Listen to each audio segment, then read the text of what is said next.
past few hundred years, African Americans have been faced with inequality and had virtually no rights for the longest time. Until about suddenly in 1863, the whole idea of African rights became a large issue for Northerners. And they actually attempted to create equal rights for them. In that time, it was not very successful, but however, in the mid-19th century, MLK took a firm stand on what was happening, and he began to preach his word and proclaimed his faith to all of the people.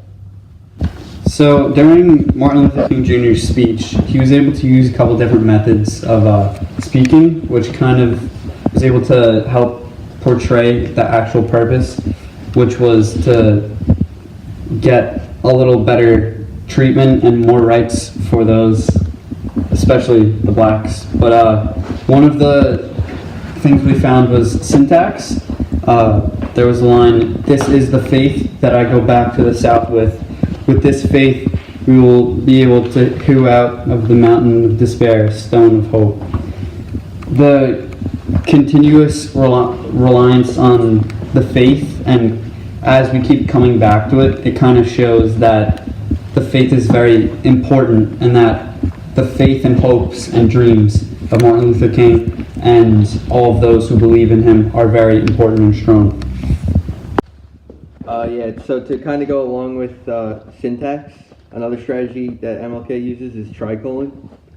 And in the speech he says, "We cannot be satisfied, we will not be satisfied, and we are not satisfied." And he uses that, and that's like a form of tricolon, because he repeats satisfied 3 times over. And he uses that to kind of show the main point of how blacks aren't really getting the same treatment or rights as whites in America right now, and how they're not satisfied with how they're being treated. And he says how unless something changes, they won't be satisfied until they get those rights and are treated equally to white people. Particularly this tricolon is very powerful, because he's saying that right now they're not satisfied, before they weren't satisfied, and they still won't be satisfied until they get all the rights that they deserve. Another set of strategies that we used was repetition and tone. In his speech for repetition, he said, "I have a dream that my 4 little children will one day live in a nation where they will not be judged by the color of their skin." He then goes to say, "I have a dream" again, and then for the 3rd time says, I have a dream. He mainly uses this to emphasize the point that he's dreaming of a brighter future of equality of all people. As he says, but the little black boys and black girls will be able to join hands with little white boys and white girls as sisters and brothers. He just wants to make that his major point for his repetition.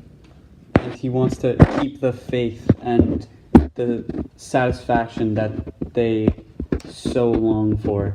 The tone MLK set within his entire speech is when he stated, "I'm happy to join with you today in what will go down in history as the greatest demonstration for freedom in the history of our nation." MLK wants to show that he's ambitious about the state of equality within the nation, and he's also very passionate throughout the entire speech as he's trying to appeal to his audience, but not only the audience in the crowd, but also the audience throughout the whole entire nation.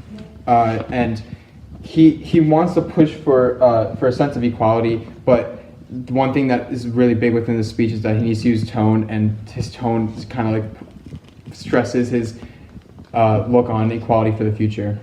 The most important part, though, about these 4 strategies that we picked out was that the fact that they transitioned very smoothly. Whenever he speaks, I'm pretty sure it was improv, but he comes off with this off the top of his head, and he sends this powerful message. And if you watch the video, you could hear the audience cheering every single line he says, "I have a dream," and you just hear everybody clapping, and it really sends out this powerful message for equality.